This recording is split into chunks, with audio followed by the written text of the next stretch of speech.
RRR చిత్రం విశ్వవ్యాప్తం చేసిందన్నారు తెలంగాణ మంత్రి తలసాని శ్రీనివాస్ యాదవ్.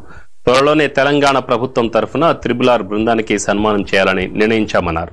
హైదరాబాద్ మాసాబ్ ట్యాంక్లోని తన కార్యాలయంలో FDC చైర్మన్ అనిల్ కూర్మాచలంతో కలిసి మాట్లాడిన తలసాని ఆస్కార్ అవార్డును అందుకున్న ఏకైక తెలుగు చలనచిత్రంగా RRR చరిత్రలో నిలిచిపోతుందన్నారు. ఒరిజినల్ సాంగ్ కేటగిరీలో నాటు నాటు పాటకు ఆస్కార్ అవార్డు రావడం పట్ల తెలుగు రాష్ట్రాలు, దేశం గర్వపడుతుందన్నారు. రాష్ట్రంలో తెలంగాణ ప్రభుత్వం ఏర్పాటైన తర్వాత గౌరవ ముఖ్యమంత్రి గారు cinema industry care of address Hyderabad భారత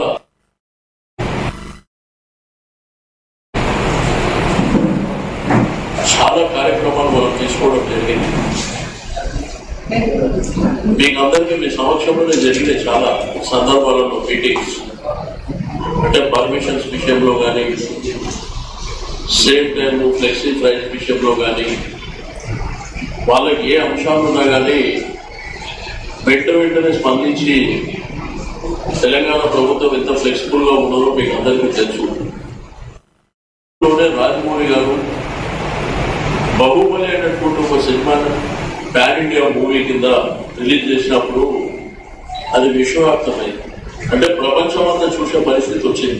దాని బ్రాండ్ ఇమేజ్ రాజమౌళి గారు అక్కడి వరకు తీసుకుపోయారు. అంటే తెలుగు వాడి సత్తా ప్రపంచానికి ఆ రోజే చాటి చెప్పినటువంటి గొప్ప డైరెక్టర్.